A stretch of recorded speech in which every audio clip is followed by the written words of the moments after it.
Diesel പാചകവാതക വിലവർദ്ധനവിനെതിരെ KSKTU Kanhangad area committee നേതൃത്വത്തിൽ head post ഓഫീസിലേക്ക് മാർച്ചും ധർണയും നടത്തി. കോട്ടച്ചേരിയിൽ നിന്നാരംഭിച്ച മാർച്ചിൽ സ്ത്രീകളടക്കം നിരവധി തൊഴിലാളികൾ അണിനിരന്നു. അളവില്ലാത്തൊരു ജനരോഷം ഉയരട്ടെങ്ങും ഉയരട്ടെ, ഉയരട്ടെങ്ങും ഉയരട്ടെ. പ്രതിഷേധത്തിന്റെ അഗ്നിജ്വാല, പ്രതിഷേധത്തിന്റെ അഗ്നിജ്വാല. വിലക്കയറ്റ തീമഴയിൽ, വിലക്കയറ്റ തീമഴയിൽ ജീവിതം ഇവിടെ കരിയുന്നു, ജീവിതം ഇവിടെ കരിയുന്നു. ഇന്ധന വിലകൾ കൂട്ടിക്കൂട്ടി, ഇന്ധന വിലകൾ കൂട്ടിക്കൂട്ടി ഇന്ത്യക്കാരെ കൊല്ലുന്നു, ഇന്ത്യക്കാരെ കൊല്ലുന്നു. ജീവിക്കാനുള്ള അവകാശം, ജീവിക്കാനുള്ള അവകാശം. അളവില്ലാത്തൊരു ജനരോഷം ഉയരട്ടെങ്ങും ഉയരട്ടെ, ഉയരട്ടെങ്ങും ഉയരട്ടെ. പ്രതിഷേധത്തിന്റെ അഗ്നിജ്വാല, പ്രതിഷേധത്തിന്റെ അഗ്നിജ്വാല. വിലക്കയറ്റ തീമഴയിൽ, വിലക്കയറ്റ തീമഴയിൽ ജീവിതം ഇവിടെ കരിയുന്നു, ജീവിതം ഇവിടെ കരിയുന്നു. ഇന്ധന വിലകൾ കൂട്ടിക്കൂട്ടി, ഇന്ധന വിലകൾ കൂട്ടിക്കൂട്ടി ഇന്ത്യക്കാരെ കൊല്ലുന്നു, ഇന്ത്യക്കാരെ കൊല്ലുന്നു.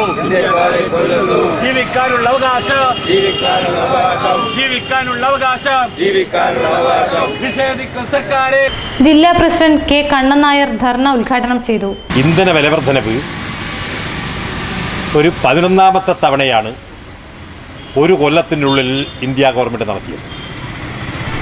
പെട്രോളിയം ഉൽപ്പന്നങ്ങളുടെ വിലവർദ്ധനവ് കാരണം നിത്യോപയോഗ സാധനങ്ങളുടെ വില ക്രമാതീതമായി വർദ്ധിക്കുമെന്ന് ഏതൊരു ചരിത്ര വിദ്യാർത്ഥിക്കും അറിയാവുന്ന കാര്യം.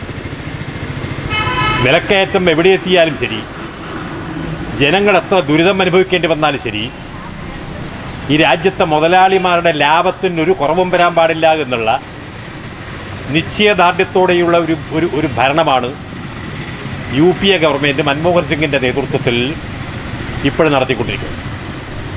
ഒരു വർഷത്തിനുള്ളിൽ 11 തവണ ഇന്ധനത്തിൻ്റെ വില കയറ്റി എന്ന് പറഞ്ഞാൽ ഇത് ആർക്ക് വേണ്ടിയാണ്? ഇപ്പോൾ 5 റുപ്യ പെട്രോളിനും 3 റുപ്യ ഡീസലിനും 50 റുപ്യ പാചകത്തിനും 2 റുപ്യ മണ്ണടക്കം ഇപ്പോൾ പുതുതായി കയറ്റി.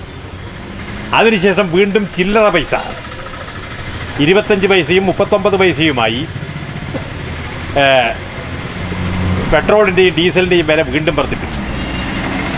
ഇതാർക്ക് വേണ്ടിയാണ്? പ്രതിഷേധങ്ങളൊരു പ്രശ്നമേ അല്ല.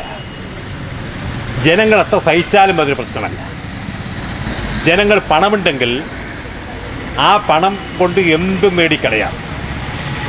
രാജ്യത്തതിനെ വിലക്കെടുത്ത് കളയാം, വോട്ടർമാരെ വിലക്കെടുത്ത് കളയാം. പണം കയ്യിൽ വേണം എന്നുള്ളൊരു തത്വശാസ്ത്രമാണ് മൻമോഹൻ സിംഗിൻ്റെ ഗവൺമെൻറ്റിനെ നയിക്കുന്നത്. റിലയൻസിൻ്റെ അംബാനിമാർക്ക് ഈ രാജ്യത്ത് എന്തും ചെയ്യാം. അവർക്കിതൊരു പ്രശ്നമേ അല്ല. അവരുടെ ഏജൻസി പണിയാണ് മൻമോഹൻ സിംഗ് ഇവിടെ നടത്തുന്നത്. പൊതുവിതരണ ശൃംഖല തീരെയില്ല, ആ പ്രശ്നേ ഇല്ല. ഇപ്പോഴും പൊതുമാർക്കറ്റിൽ വിദേശ കുത്തകളെ ഇടപെടാൻ അനുവദിച്ചുകൊണ്ടിരിക്കുന്ന ഒരു തീരുമാനമെടുത്തിരിക്കുന്ന ഗവൺമെൻറ്. 300ഓളം നഗരങ്ങളിൽ വിദേശ കുത്തകളെ പങ്കെടുപ്പിച്ചുകൊണ്ടുള്ള പങ്കെടുത്തുകൊണ്ടുള്ള വ്യാപാരം ഇവിടെ നടത്താൻ ഗവൺമെൻറ് തീരുമാനിച്ചിരിക്കുന്നു. ആർക്ക് വേണ്ടിയാണ്? 7 കോടിയോളം വരുന്ന സാധാരണ പാവപ്പെട്ട കച്ചവടക്കാരുണ്ട്. അവർക്ക് സാധാരണ കിട്ടുന്ന ലാഭം മാത്രമാണ്. ആ ലാഭം കൊണ്ട് ഉപജീവനം നടത്തുന്ന 7 കോടിയോളം കച്ചവടക്കാർ ഇന്ത്യ മഹാരാജ്യത്ത് നിലനിൽക്കുന്നു. അവരും അവരുടെ കുടുംബങ്ങളും ജീവിക്കുന്നു. അതൊന്നൊരു പ്രശ്നമല്ല. ഇപ്പോഴും വിദേശ കുത്തകകൾക്ക് ഇന്ത്യൻ കമ്പോളം തുറന്നു കൊടുക്കാൻ വേണ്ടി പോകുന്നു.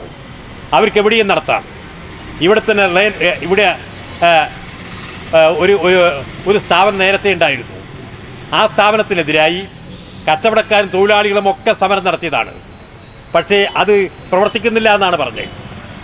ഇപ്പോഴും വീണ്ടും ഗവൺമെൻറ് എല്ലാ സഹായത്തോടുകൂടി, ശക്തമായ പിന്തുണയോടുകൂടി പൊതു മാർക്കറ്റുകൾ മുഴുവൻ കൊള്ളയടിക്കാൻ, മുഴുവൻ അടക്കി വാഴാൻ വിദേശ കുത്തകകൾക്ക് സൗകര്യം നൽകാൻ തീരുമാനിച്ചിരിക്കുന്നു ഇന്ത്യ ഗവൺമെൻറ്. ഇതാരുടെ ഭരണമാണ്? പാവപ്പെട്ടവരുടെ വോട്ട് വാങ്ങി പലതും പറഞ്ഞ് അവരെ പറ്റിച്ച് അധികാരത്തിലെത്തിയാൽ ഇതാണ് ചെയ്യാൻ പോകുന്നത് എന്നതിൻ്റെ ഏറ്റവും തെളിവല്ലേ ഇതൊക്കെ. ഇപ്പോൾ പാർലമെൻറ്റ് മെമ്പർമാർ അധോലോക നായകന്മാരാണ്, പല കോടീശ്വരന്മാരാണ്. ഭൂരിപക്ഷം ആളുകളും കോടീശ്വരന്മാരാണ്.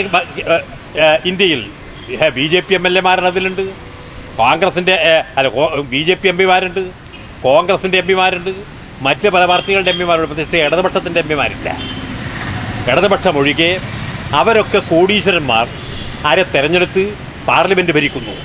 ആ കോടീശ്വരന്മാരുടെ താല്പര്യമാണ് പാർലമെൻറ്റ് സംരക്ഷിക്കുന്നത്. അവർക്ക് വേണ്ടിയിട്ട് നിയമനിർമ്മാണം നടത്തുന്നു, അവർക്ക് വേണ്ടി എന്തും ചെയ്യുന്നു. അതിലിപ്പോൾ നടന്നുകൊണ്ടിരിക്കുന്നത് ഏജൻസി പണിക്കൊരു ഗവൺമെൻറ് വേണം.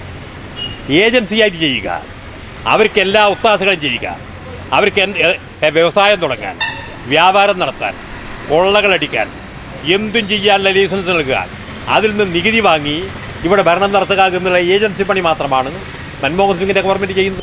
ഏരിയ പ്രസിഡന്റ് പള്ളിക്കൈ രാധാകൃഷ്ണൻ അധ്യക്ഷത വഹിച്ചു. ചെറാക്കോട്ട് കുഞ്ഞിക്കണ്ണൻ, ദാമോദരൻ, കൃഷ്ണൻ കുട്ടമത്ത്, TK കണ്ണൻ, O കൃഷ്ണൻ എന്നിവർ സംസാരിച്ചു.